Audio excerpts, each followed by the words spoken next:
நாம் ஜெபம் பண்ணலாம். பரிசுத்தமுள்ள எங்கள் நல்ல பிதாவே, இந்த அருமையான வேலைக்கு அவன் நன்றியோடு ஸ்தோத்திரிக்கிறோம்ப்பா. இந்த வேலையில கூட ஆண்டவரே உடைய நாமத்தின் மகிமைக்கென்று வேதத்தை பகுத்து படிப்பதற்கு எங்களுக்கு கொடுத்திருக்கிறதான சிலாக்கியத்துக்கு நன்றி செலுத்துகிறோம். இந்த செய்தி வேலையில ஆண்டவரே பரிசுத்த ஆவியானவர் எங்களுக்கு ஞானத்தை தந்த ஆண்டவரே உங்களுடைய சத்திய வசனத்தை சரியான விதத்துல அறிந்து கொள்வதற்கு உதவி செய்ய முடியாது சொல்லிக்கிறோம். இந்த செய்தியை கேட்கிற ஒவ்வொரு பிள்ளைகளும் ஆண்டவரே தங்களுடைய வாழ்க்கையில வேதத்தினுடைய முக்கியத்துவத்தை உணர்ந்தவர்களாய் வேத வசனத்தை சரியாய் புரிந்து கொள்வதற்கு கேட்கிற சத்தியத்தை அவர்கள் தங்களுடைய வாழ்க்கையில கடைபிடிப்பதற்கும் நீ உதவி செய்கிறார். இயேசு கிறிஸ்துவின் இன்ப நாமத்தை ஜெபிக்கிறோம் நல்ல பிதாவே, ஆமென்.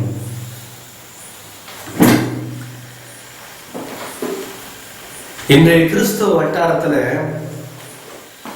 அநேக பிரசங்கங்கள் காணப்பட்டாலும் கூட வேதத்தை முறையான விதத்துல ஆராய்ந்து படிக்கிற விசுவாசிகள் இன்றைக்கு வெகுவாக குறைந்து போனார்கள்.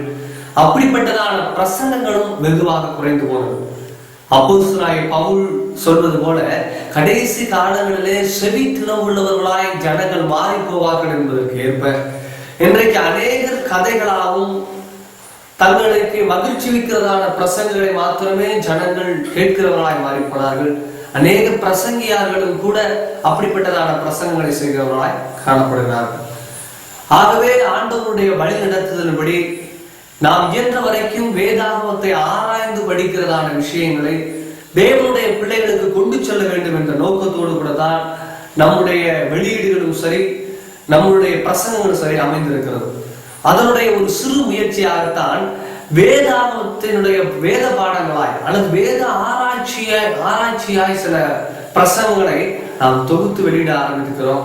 அதுல இப்போ இன்றைக்கு நாம் சிந்திக்க இருக்கிறதான ஒரு பகுதி 1 யோவான் 5வது அதிகாரம் 16-17 வசனங்களில் இருக்கிறதான காரியத்தை நாம் இன்றைக்கு சிந்திக்க இருக்கிறோம். 1 யோவான் 5:16-17. மரணத்துக்கு ஏதுவல்லாத பாவத்தை தன் சகோதரன் செய்ய ஒருவன் கண்டால் அவன் வேண்டுதல் செய்ய கடவன், அப்பொழுது அவனுக்கு ஜீவனை கொடுப்பார். யாருக்கென்றால் மரணத்துக்கு ஏதுவல்லாத பாவத்தை செய்தவர்களுக்கே. மரணத்துக்கு ஏதுவான பாவம் உண்டு, அதை குறித்து வேண்டுதல் செய்ய நான் சொல்லேன். அநீதி எல்லாம் பாவம்தான், என்றாலும் மரணத்துக்கு ஏதுவல்லாத பாவமும் உண்டு. இந்த 1 யோவான் நிருபத்தை வாசிக்கிற மேலோட்டமாய் வாசிக்கிற விசுவாசிகளுக்கு கூட ஒரு சில முக்கியமான சந்தேகங்கள் எழும்புவதற்கு வாய்ப்புகள் இருக்கிறது. அப்படி இயல்பாக மேலோட்டமாக இந்த 1 யோவான் நிருபத்தை வாசிக்கும் போது நிச்சயமாக எல்லாருடைய இருதயங்களிலும் தோன்றுகிறதான ஒரு சந்தேகத்தில் ஒன்றுதான், நம் மரணத்துக்கு ஏதுவான பாவம் என்றால் என்ன? பாவம் என்ற தேவனுடைய பார்வையில எல்லாமே பாவம் என்று விசிக்கிற போது அதுல சிறிய பாவம் பெரிய பாவம் என்று வேதாகமத்தில் எங்கும் குறிப்பிடப்படவில்லை. பொய் சொல்பவர்கள் கூட நரகத்திலே தள்ளப்படுவார்கள் என்று, பொய்யர் அனைவரும் அக்கினி கடலிலே தள்ளப்படுவார்கள் என்று வெளிப்படுத்தல் புத்தகத்தில் நான் வாசிக்கிறபடினால் பாவத்தை இங்கு யோவான் ஏன் 2 விதமாய் பிரித்திருக்கிறார் என்பதான சந்தேகம் எழுவது உண்டு. அப்படி இருக்குமானால் இந்த மரணத்துக்கு ஏதுவான பாவம் என்றால் என்ன என்றதான கேள்வியும் கூட எல்லாருடைய இருதயத்தில் உருவாகுவதற்கு வாய்ப்புகள் இருக்கிறது. விசேஷமாக இந்த 1 யோவான் நிருபத்தினுடைய 5வது அதிகாரத்தை ஒரு சில பகுதிகளாக பிரிக்கலாம். அதிலும் குறிப்பாக 5வது அதிகாரத்தினுடைய முதல் 3 வசனங்கள் தேவனுடைய பிள்ளை, அதாவது கர்த்தராகிய இயேசு கிறிஸ்துவை விசுவாசித்த தேவனுடைய பிள்ளை எப்படி பிறரை அன்பு கூறுவான் என்ற பகுதியில சொல்லப்பட்டிருக்கிறது. முதல் 3 வசனங்கள் தேவனுடைய பிள்ளை பிறரை அன்பு கூறுகிறவனாய் இருப்பார் என்பதற்கு அந்த பகுதியில் விவரிக்கப்படுகிறது. அதே போல 5வது அதிகாரம் 4வது வசனத்திலிருந்து 6வது வசனம் வரைக்கும் தேவனுடைய பிள்ளையாய் இருப்பவன் இந்த உலகத்திலே பாவத்தை ஜெயம் கொள்ளுகிறவனாய் இருப்பான்.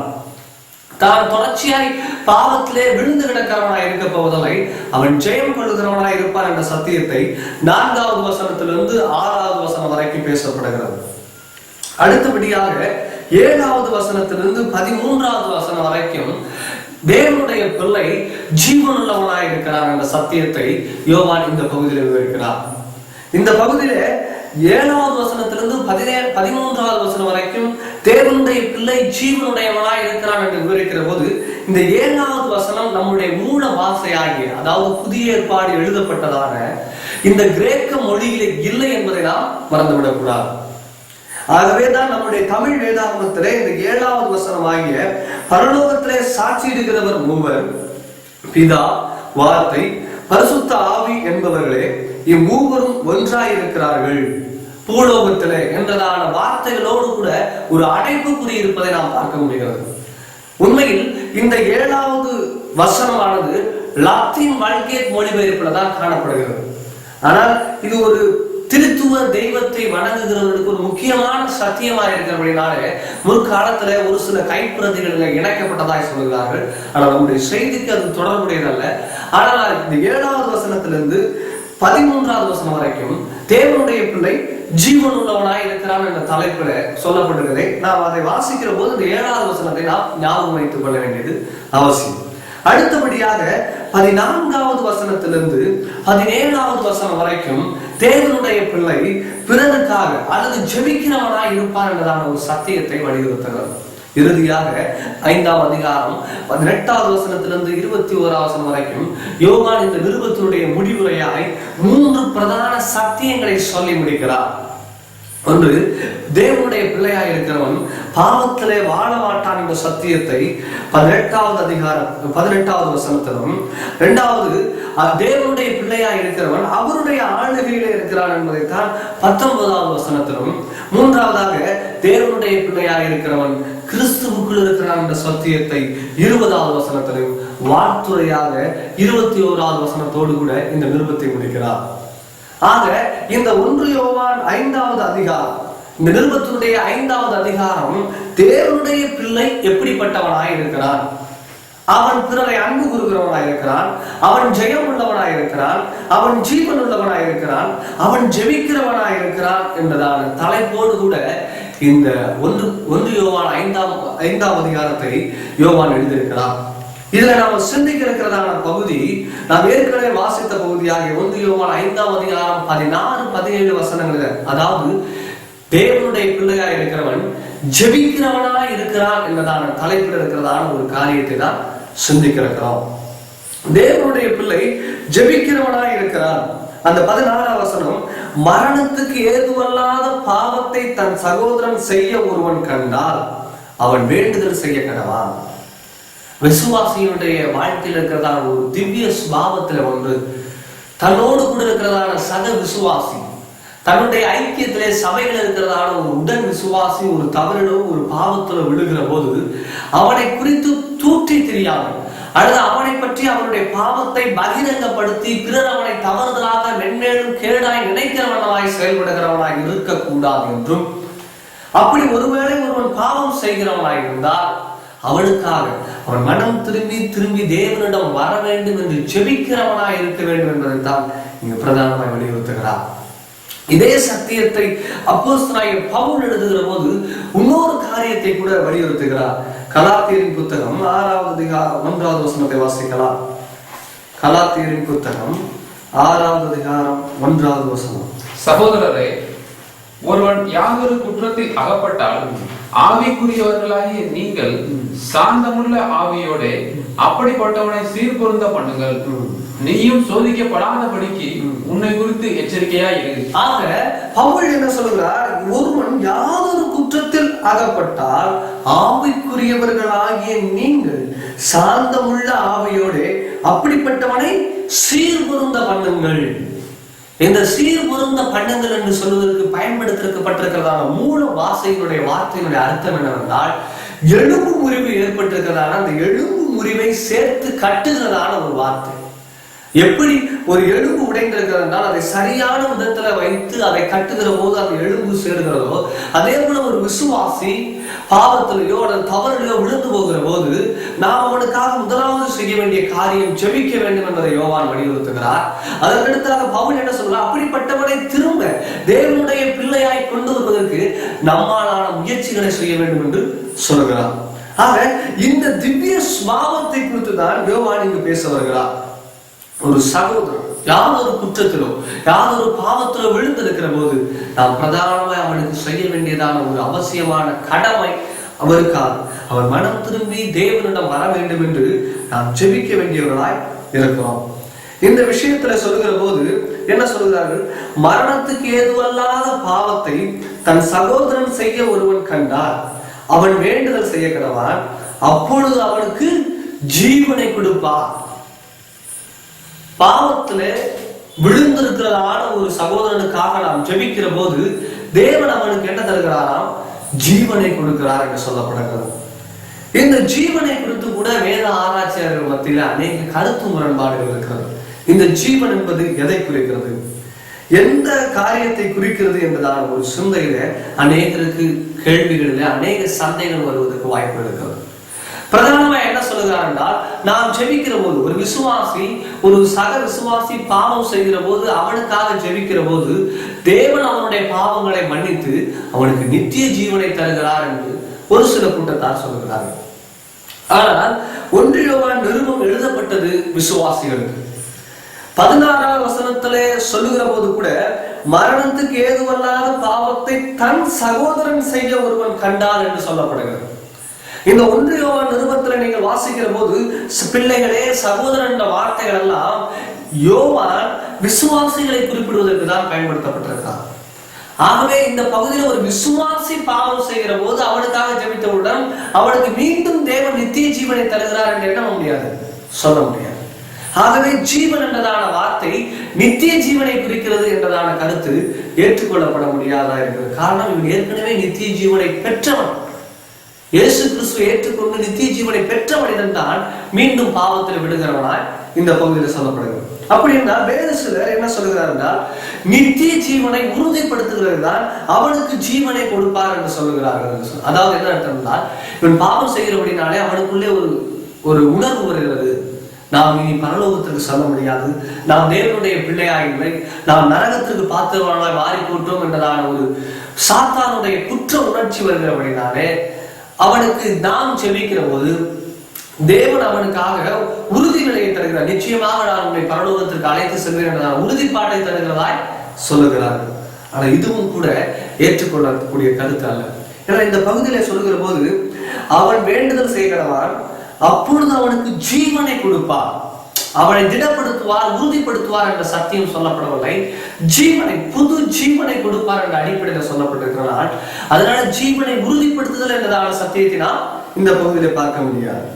ஒரு சிலர் இந்த ஜீவன் என்றதான வார்த்தையை மன்னிப்பு என்ற அர்த்தத்தில் பயன்படுத்துகிறதாய் வேறு சிலர் சொல்லுகிறார். அதாவது அவர்களுடைய கருத்து என்னவென்றால், ஒரு விசுவாசி பாவம் செய்கிற போது அவனுக்காக நாம் ஜெபிக்கிற போது நம்முடைய ஜெபத்தை கேட்டு தேவன் அவனை மன்னிக்கிறார் என்பதையே ஜீவனை கொடுக்கிறார் என்றதான வார்த்தை குறிக்கிறது என்று சொல்லுகிறார். ஆனால் 1 யோவான் நிருபத்தை பொறுத்த வரைக்கும் யோவானுடைய புத்தகத்தினுடைய 1வது அதிகாரத்திலே, இந்த நிருபத்தினுடைய 1வது அதிகாரத்திலேயே மன்னிப்பு என்றதான வார்த்தையெல்லாம் யோவான் பயன்படுத்தியிருக்கிறார். நேரடியாகவே உங்களுடைய பாவங்கள் மன்னிக்கப்படுவதற்கு நாம் என்ன செய்ய வேண்டும் என்பதை 8-9 வசனங்களை வாசிக்கிற போது மன்னிப்பு என்றதான வார்த்தையை அவர் நேரடியாக பயன்படுத்தியிருக்கிறார். ஆகவே இந்த இடத்துல மன்னிப்புக்கு பதிலாகத்தான் ஜீவன் என்றதான வார்த்தையை யோவான் பயன்படுத்தியிருக்கிறார் என்று சொல்வது ஏற்றுக்கொள்ளக்கூடிய முறையா இல்லை. ஆகவே இந்த இடத்துல அப்படி என்றால் யோவான் ஜீவன் என்றதான வார்த்தையை எதற்கு பயன்படுத்தியிருக்கிறார் என்பதை நாம் அவருடைய எழுத்துக்கள் மூலமாக தான் சிந்திக்கிறோம். யோவான் ஜீவன் என்றதான வார்த்தையை வெறுமனே நாம் நித்திய ஜீவனை பெறுகிறோம் என்றதான ஒரு வட்டத்தோடு அவர் முடித்து விடவில்லை. அவருடைய சுவிசேஷ புத்தகங்களை வாசிக்கிற போது இயேசு கிறிஸ்து சொன்ன வார்த்தையில் அவர் அடிக்கடி ஜீவன் என்றதான வார்த்தைகளை பயன்படுத்துகிறார். என்னை விசுவாசிக்கிறவன் மரித்தாலும் பிழைப்பான் என்றதான ஒரு வார்த்தையை கூட இயேசு கிறிஸ்துவினுடைய வார்த்தையை சொல்கிறார். அதாவது யோவான் ஜீவன் என்றதான வார்த்தையை அவன் இயேசு கிறிஸ்துவை ஏற்றுக்கொண்டு ரட்சிப்பை அடைந்ததிலிருந்து அவன் மீண்டும் தன்னுடைய அந்த சரீரத்தில் உயிர்த்தெழுகிறான் அல்லவா, அது வரைக்கும் இருக்கிறதான ஒரு சாரத்தை தான் ஜீவன் என்றதான வார்த்தையை பயன்படுத்துகிறார். இங்க என்ன சொல்ல வருகிறார் என்றால், நான் ஒருவன் பாவம் செய்கிறான், பாவம் செய்வதற்கு என்ன காரணம் என்பதை கூட நாம் 1 யோவானுடைய நிருபத்துல 4வது அதிகாரத்துல வாசிக்கிற 4-5 அதிகாரங்களை வாசிக்கிற போது அறிந்து கொள்ளலாம். அதாவது அங்கு என்ன சொல்றாங்க, தொடர்ச்சியாய் தேவனால் பிறந்தவன் பாவத்தில் நிலைத்திருப்பதில்லை என்பதை கூட 3வது அதிகாரத்துல வாசிக்கிறோம். நாம் இன்றைக்கும் பாவ மாம்ச சரீரத்திலே இருக்கிறபடினால்தான் நாம் தொடர்ச்சியா என்ன பண்ணி கொண்டிருக்கிறோம், பாவத்துல விழுந்து கொண்டிருக்கிறோம்.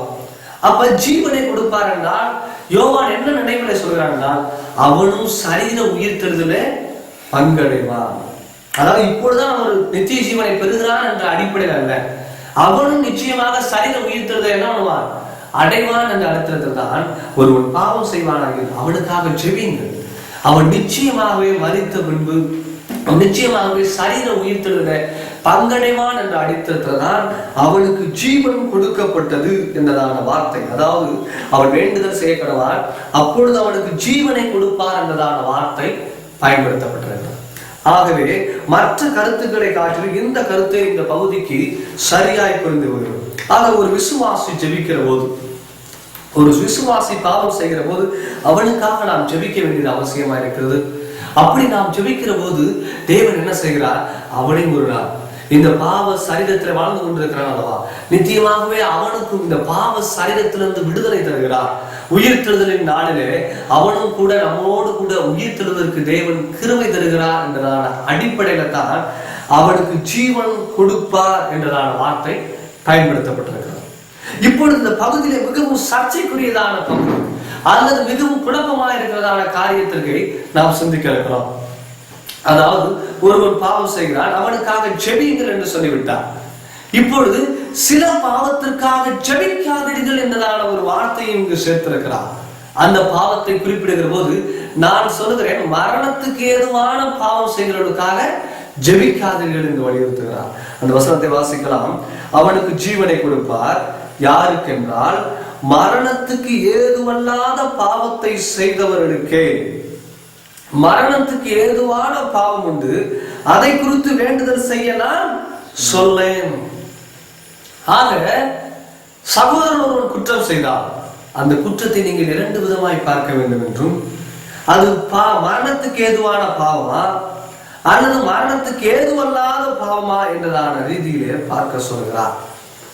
மரணத்துக்கு ஏதுவான பாவமா அல்லது மரணத்துக்கு ஏதுவல்லாத பாவமா?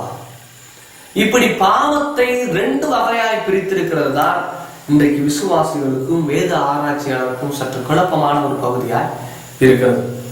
அதை 17ஆம் வசனத்துல விளக்கமாக மாத்திரமல்ல அழுத்தம் கொடுத்தும் பேசுகிறார். அப்படி ஒரு பாவம் இருக்கிறதா? அதாவது அநீதியெல்லாம் பாவம் தான் என்றாலும் மரணத்துக்கு ஏதுவல்லாத பாவம் உண்டு. அநீதி எல்லாம் தேவனுடைய பார்வையில பாவமாக இருந்தாலும் கூட சில பாவங்கள் மரணத்துக்கு ஏதுவான பாவமாக இருக்கிறதை யோவான் வலியுறுத்துகிறார். அதை குறித்து தான் நாம் இன்றைக்கு சிந்திக்க இருக்கிறோம்.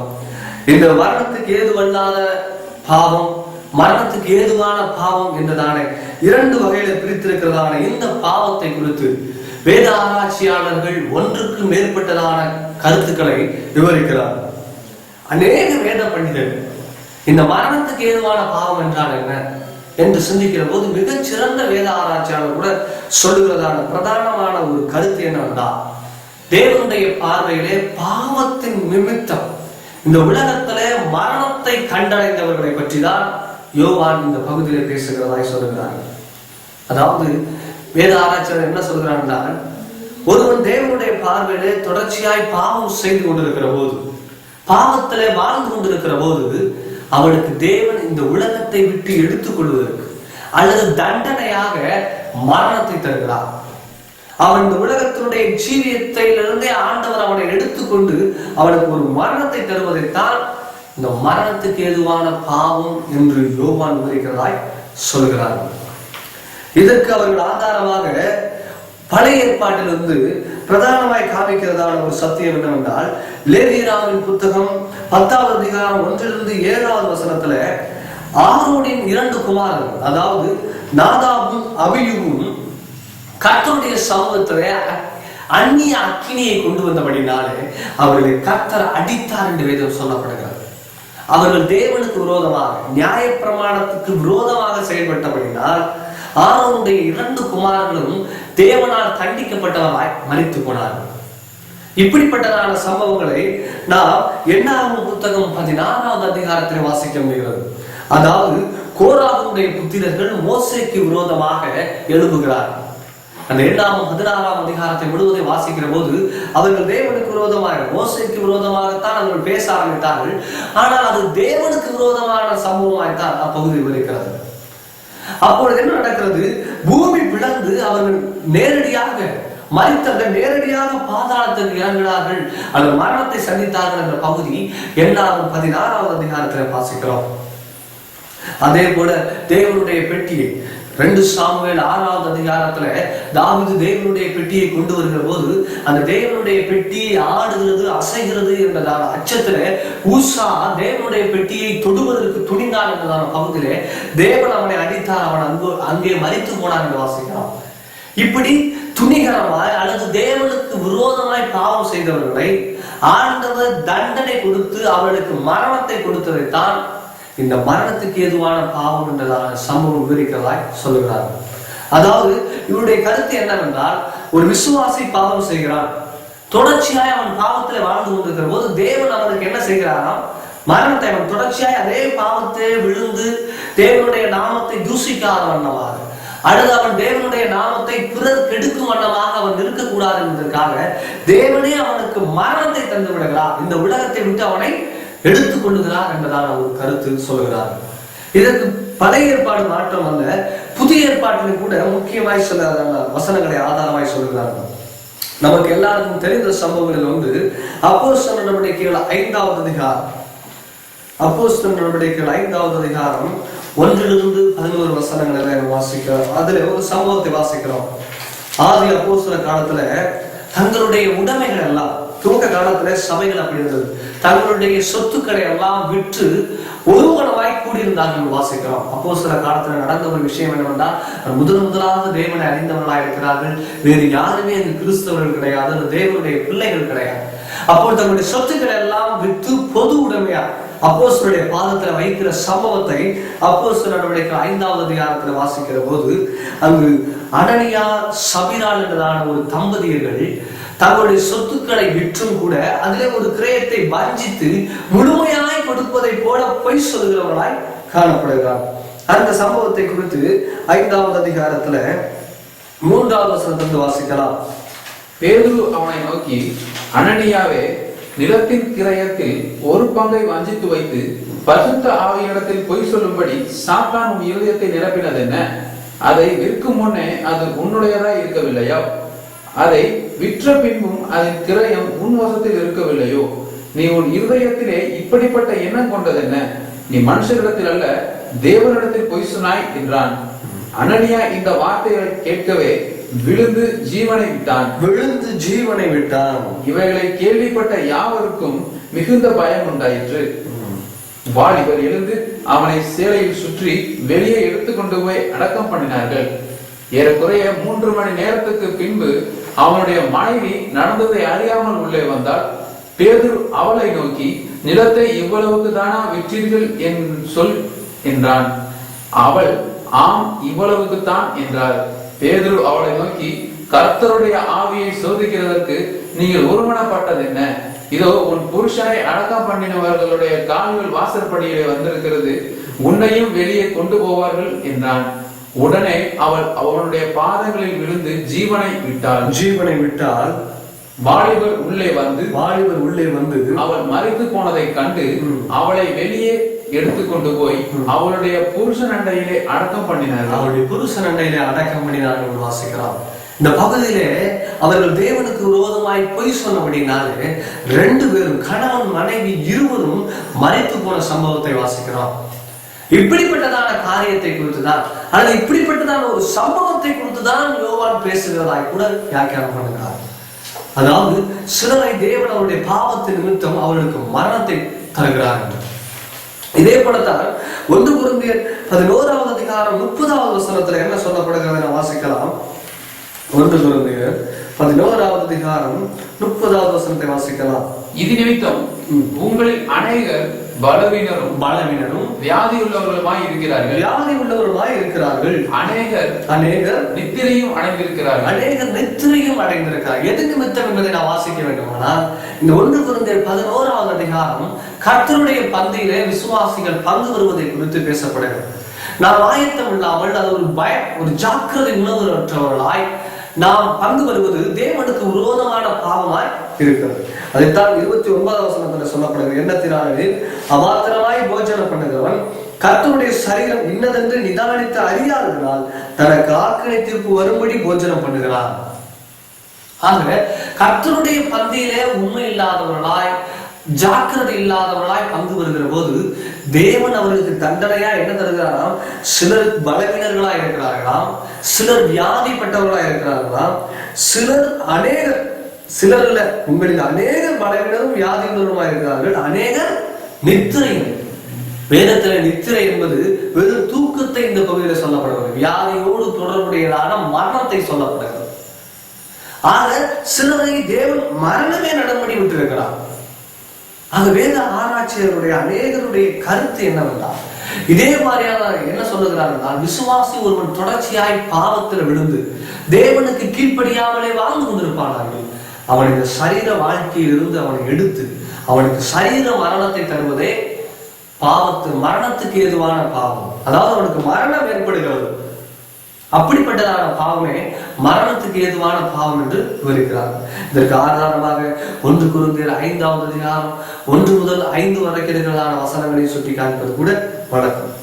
இதற்கு முக்கியமாக என்ன சொல்கிறார், தேவன் சிட்சிக்கிற வழிமுறைகள் எதுவும் உண்டு. தேவன் முதலாவது சொல்லி சிட்சிக்கிறார், அடுத்தபடியாக அவனுக்கு சில நேரங்களில் வியாதிகளோ உபத்திரங்களோ தந்து சிட்சிக்கிறார். முடியாத பட்சத்தில்தான் தேவன் அவனுக்கு மரணத்தை தருகிறார் என்று சொல்கிறார். எபிரேயர் புத்தகம் 12வது அதிகாரத்துல சிட்சையை குறித்து விரிவாய் பேசப்பட்டிருக்கிறது. அந்த பகுதியில பாருங்க, எபிரேயர் புத்தகம் 12வது அதிகாரம், எபிரேயர் புத்தகம் 12வது அதிகாரம் 5வது வசனத்திலிருந்து 14வது வசனம் வரைக்கும் சிட்சையை பற்றி பேசிக் கொண்டிருக்கிற போது அதில் 9வது வசனம் இப்படி சொல்லப்பட்டது, வாசிக்கலாம். அன்றியும் நம்முடைய சரீரத்தின் தகப்பன்மார்கள் நம்மை சிட்சிக்கும் போது அவர்களுக்கு நாம் அஞ்சி நடந்திருக்க நாம் பிழைக்கத்தக்கதாக ஆவிகளின் பிதாவுக்கு வெகு அதிகமாய் அடங்கி நடக்க வேண்டும் அல்லவா? வெகு அதிகமாய் அடங்கி நடக்க வேண்டும் அல்லவா? இந்த வசனத்துல அவர்கள் சொல்லுங்க சொல்றாங்க, நாம் பிழைக்கத்தக்கதாக, நாம் இந்த உலகத்துல ஜீவனோடு இருக்கத்தக்கதாக தேவனுக்கு அஞ்சி நடக்க வேண்டியது அவசியம். ஆக பாவத்தின் விளைவினால சிற்றையிலே கடைசி எல்லையான சிற்றையிலே தேவன் மனிதனுக்கு மரணத்தை தருகிறார் என்பதைத்தான் இந்த பகுதி, மரணத்துக்கு ஏதுவான பாவம் என்றதான பகுதி விவரிக்கிறதாய் சொல்லுகிறார்கள். ஆகவே பெரும்பாலானவர்கள் சொல்லுகிறதான சத்தியம் என்னவென்றால், பெரும்பாலானவர்கள் மரணத்துக்கு ஏதுவான பாவம் என்றால் என்ன என்று சொல்வது இதைத்தான். ஒரு விசுவாசி பாவம் செய்கிற போது பாவத்திலே தொடர்ச்சியாக இருக்கிறான் என்றால் தேவன் அவனுக்கு சில நேரங்களிலே பாடுகள் வியாதிகளை தருகிறார். கடைசியாக இயலாத பட்சத்திலே அவனுக்கு மரணத்தையே தேவன் தருகிறார். அப்படிப்பட்டதான ஒரு சம்பவத்தையோ அல்லது அப்படிப்பட்டதான ஒரு சூழ்நிலையைத்தான் யோவான் விவரிக்கிறதா, தன்னுடைய நிருபத்தில் விவரிக்கிறதாய் சொல்லுகிறார். ஆனால் இந்த சத்தியத்தை ஏற்றுக்கொள்ள முடியாது. யோவான் பாவத்தினுடைய விளைவினால் அவர்களுக்கு தண்டனையாக சரீர மரணத்தை ஏற்படுத்துகிறார் என்பதான சத்தியத்தை தான், அப்படிப்பட்டதான பாவத்தை தான் மரணத்துக்கு ஏதுவான பாவம் என்று சொல்லுகிறார் என்று சொல்வதற்கு இல்லை. நீங்கள் 1 யோவான் நிருபத்தை வாசித்து பார்த்தீர்கள் என்றால் அதுல ஜீவன் மரணம் என்றதான 2 வார்த்தைகளை அவர் பிரதானமாய் பயன்படுத்தி கொண்டிருக்கிறார். இந்த ஜீவன் மரணம், இந்த ஜீவன் என்று சொல்லுகிற போது நாம் ஏற்கனவே பார்த்தோம், நித்திய ஜீவனை பற்றியும் ஆவிக்குரிய ஜீவனை பற்றி அவர் பேசிக் கொண்டிருக்கிறார். ஆகவே அதற்கு எதிர்மறையாய் சொல்லப்படுகிறதான மரணம் என்றதான வார்த்தையும் ஆவிக்குரிய ரீதியிலே தான் இருக்கிறது. நாம் ஒரு வசனத்தை ஆதாரமாய் வாசிக்கலாம். 1 யோவான் 3வது அதிகாரம் 14வது வசனத்தை வாசிக்கலாம். நாம் சகோதரரிடத்தில் அன்பு கூறுகிறபடியால் மரணத்தை விட்டு நீங்கி ஜீவனுக்கு உட்பட்டிருக்கிறோம் என்று அறிந்திருக்கிறோம். சகோதரனிடத்தில் அன்பு கூறாதவன் மரணத்திலே நிலை கொண்டிருக்கிறார். இந்த பகுதி ஒரு சகோதரன் ஒருவருக்கொருவர் அன்பு கூற வேண்டியவர்களாக இருக்கிறோம். அப்படி அன்பு கூறாதவன் ஆவிக்குரிய மரணத்துல தொடர்ச்சியாய் பிரயாணித்துக் கொண்டிருக்கிறார் என்றதான சத்தியத்தை தான் சொல்லுகிறார். ஆக யோவான் தன்னுடைய நிருபத்திலே மரணம் என்றதான வார்த்தையை ஆவிக்குரிய மரணம், அதாவது தேவனோடு இருக்கிறதான உறவிலே ஏற்படுகிறதான மரணத்தை பற்றி தான் பேசுகிறார்கள். இந்த உலகத்திலே சரீர பிரகாரமாய் மறிக்கிறதான மரணத்தை பற்றி பேசவில்லை. ஆகவே அநேக வேத ஆராய்ச்சியாளர்கள் மரணத்துக்கு ஏதுவான பாவம் என்றால் இந்த உலகத்திலே சரீர பிரகாரமா ஏற்படுகிறதான மரணம் என்று சொல்வதை ஏற்றுக்கொள்ள முடியாது. யோவான் இந்த நிருபத்துல மரணம் என்று சொல்கிறதான வார்த்தை ஆவிக்குரிய மரணத்தையே குறிக்கிறது. இரண்டாவது மரணத்துக்கு ஏதுவான பாவம் என்று யோவான் சொல்லுகிறது என்னவென்று சொல்லுகிற போது ஒரு சிலர் என்ன சொல்கிறார் என்றால் மரித்தவர்களுக்காக ஜெபிக்க வேண்டாம் என்பதைத்தான் மரணத்துக்கு ஏதுவான பாவம். அதாவது மரித்தவர்கள் இந்த பகுதியில ஜெபிக்கிறதை குறித்து பேசுகிறதா நாம் ஏற்கனவே பார்த்தோம். அதாவது 16, 17 ஜெபத்தை பற்றி பேசுகிறதாய் பார்த்தோம். ஒரு விசுவாசி பாவம் செய்கிறார் என்றால் அவனுக்கு என்ன நாம் ஜெபிக்க வேண்டும். அப்படி சொல்லுகிற போது யோவான் என்ன சொல்லுகிறார்னா மரித்து போனவர்களுக்காக நீங்க என்ன பண்ண வேண்டாம், ஜெபிக்க வேண்டாம், அப்படிப்பட்டதான ஜெபம் ஏற்றுக்கொள்ளப்படாது என்பதற்காக நீங்க சொல்லவரதா சொல்கிறார்கள். ஆனால் யோவான் தெளிவாகவே இந்த பகுதியில மரணத்துக்கு ஏதுவான பாவம் உண்டு, மரணத்துக்கு ஏதுவல்லாத பாவம் உண்டு என்றதான ஒரு வகை பிரித்திருக்கிறார். அது மாத்திரமல்ல, நான் முந்தின இப்பொழுது வாசித்தது போல 1 யோவான் 3:14 அவர் மரணம் என்றதான வார்த்தையை சரீர மரணத்திற்காக என்ன பண்ணவில்லை, பயன்படுத்தவில்லை. ஆகவே மரித்தவர்களுக்காக ஜெபிக்க வேண்டாம் என்றதான சத்தியத்தை தான் இந்த பகுதியிலே சொல்லுகிறார் என்பது வேதாகமத்தினுடைய அடிப்படையில ஏற்றுக்கொள்ளதாக இல்லை. ஆக மூன்றாவதாக மரணத்துக்கு ஏதோ